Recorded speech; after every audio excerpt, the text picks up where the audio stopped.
तो कोरोना के हाल क्या कुछ हैं, चाहे देश की बात कर लें चाहे प्रदेश की बात कर लें, इसकी सीधी जानकारी के लिए हमारे साथ ग्राउंड जीरो से तमाम संवाददाता जुड़ गए हैं। मेरठ से नरेंद्र, दिल्ली से आवेश और लखनऊ से संजय हमारे साथ हैं। सबसे पहले नरेंद्र, आपका रुख करेंगे। दो तस्वीरें हमने देखी, एक किस तरह से लगातार किल्लत हो रही है, कुछ मरीज खुद वीडियो बना के बता रहे हैं कि दरअसल मेडिकल कॉलेज के दावे और असलियत में किस तरह का फर्क है, और दूसरी तस्वीर शमशान घाटों की है। लगातार वहां पर शवों का दाह संस्कार किया जा रहा, बहुत कुछ यहां पर जो दिखाया जा रहा और जो छुपाया जा रहा उसमें अंतर दिख रहा है।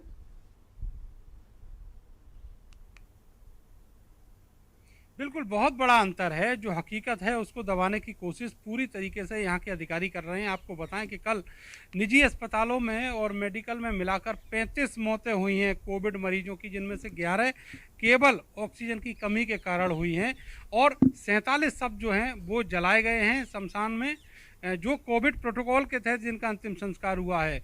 और 60 से ज़्यादा ऐसी मौतें हैं जिन सबका अंतिम संस्कार सूरज कुंड जो शमशान घाट है अकेले वहाँ पर हुआ है।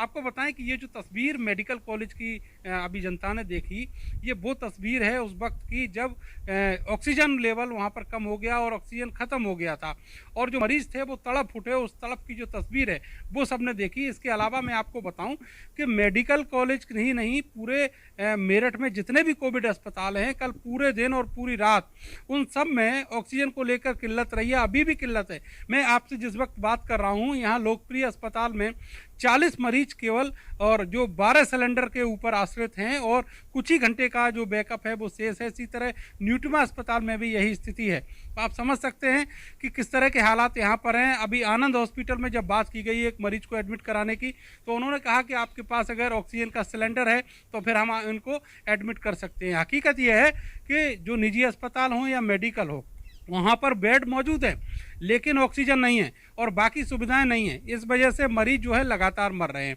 लेकिन जो यहाँ के अधिकारी हैं, सब चीज़ों को छुपाने की कोशिश की जा रही है। कल जो कोविड की रिपोर्ट आई है रात को, आधी रात के बाद, उसमें ये कहा गया है कि केवल 2 मरीजों की मौत हुई है। आप समझिए कि जो आंकड़ा है वो कहाँ से कहाँ बाजीगरी करके अधिकारियों ने पहुँचा दिया, और जो सच्चाई है उसको छुपाने की किस तरीके से कोशिश की जा रही है। मेरठ में किसी भी अस्पताल में आप कोशिश कर लीजिए, एक ऑक्सीजन बेड आपको नहीं मिलेगा। घंटों मारे मारे घूमिए तब भी नहीं मिलेगा। और खड़े हो जाइए किसी भी ऑक्सीजन प्लांट पर, वहाँ पर 2-2 दिन से लोग खड़े हुए हैं, उनको ऑक्सीजन का सिलेंडर नहीं मिला है। इस तरह की हालात है। जिला प्रशासन सारी चीज़ों को मैनेज करने में पूरी तरीके से नाकाम रहा है। यही वजह है कि लोग लगातार मर रहे हैं और हर अस्पताल में 1-2-4 घंटे बाद हर बार ऑक्सीजन का क्राइसिस पैदा हो रहा है और इसको रोकने में कोई भी सक्षम नहीं है। बिल्कुल, ऐसा लगता यही है हालात हैं और ये एक दिन की व्यवस्था तस्वीर नहीं है। पिछले 3-4 दिन से हम देखें तो यही हालात मेरठ में बने हुए हैं, लेकिन तैयारी कुछ नहीं है, बंदोबस्त यहां पर नहीं हो पा रहा कि मरीज की परेशानी दूर हो। अवैस हमारे साथ दिल्ली से लगातार बने हुए हैं। अवैस, आज सुप्रीम कोर्ट में अहम सुनवाई होनी है, स्वतः संज्ञान लेकर लगातार सुप्रीम कोर्ट सुनवाई करा, क्या कुछ आज यहां पर रह सकता है, क्या आज माना जाए सुप्रीम कोर्ट में कोरोना को लेकर? देखिए, पिछली सुनवाई जब सुप्रीम कोर्ट में हुई थी तो पूर्व चीफ जस्टिस एस.ए. बोबडे की बेंच ने स्वतः संज्ञान लिया था और उसमें उस दौरान स्वतः संज्ञान लेने के बाद जो है केंद्र सरकार को 4 बिंदुओं पर खासतौर से नोटिस जारी कर जवाब मांगा था और कहा था कि जिस तरह से देश में ज़रूरी दवाओं की कमी हो रही है उसके ऊपर केंद्र सरकार जवाब दे, ऑक्सीजन की क्या व्यवस्था है, क्यों कमी हो रही है अस्पतालों में, बेड की क्या व्यवस्था है, इसके ऊपर जवाब दे। और चौथा सवाल ये था कि क्या लॉकडाउन जो है वो राज्य सरकारें लगा सकती हैं या नहीं लगा सकती। इन तमाम मुद्दों के ऊपर सुप्रीम कोर्ट ने जो है नोटिस इशू किया था केंद्र सरकार से और ये भी कहा था कि देश के 6 अलग अलग हाई कोर्ट्स में कोरोना को लेकर अलग अलग मुद्दों पर जो सुनवाई हो रही है उससे देश में भ्रम की स्थिति जो है वो पैदा हो रही है, तो कुछ बिंदुओं को अपने पास मंगा सकता है। लेकिन सुप्रीम कोर्ट ने बाद में साफ किया था कि वो हाई कोर्ट की सुनवाई के ऊपर रोक नहीं लगाएगा। हाई कोर्ट में जो सुनवाइयाँ चल रही हैं वो चलती रहेंगी। हालांकि सुप्रीम कोर्ट ने टिप्पणी करते हुए कहा था कि देश में जिस तरह से कोरोना के हालात उत्पन्न हुए हैं ये बेहद चिंताजनक हैं और एक इमरजेंसी की स्थिति जो है वो पैदा होगी। तो आज जस्टिस डी.वाई. चंद्रचूड़ की बेंच जो है 11 बजे बैठेगी और इस मामले में सुनवाई शुरू होगी। देखना ये होगा कि सुप्रीम कोर्ट आज क्या कुछ अहम ऑब्जर्वेशन या दिशा निर्देश जो है वो केंद्र सरकार को या राज्य सरकारों को देता है। फिलहाल अगर देश में आज आंकड़ों की बात करें तो 3 लाख से ज़्यादा लगातार छठे दिन देश में कोरोना वायरस के आंकड़े आए हैं। एक बार फिर से चिंताजनक स्थिति जो है वो बनी हुई है। दिल्ली की अगर बात करें तो 20,000 से ज़्यादा कोरोना वायरस के नए मामले सामने आए।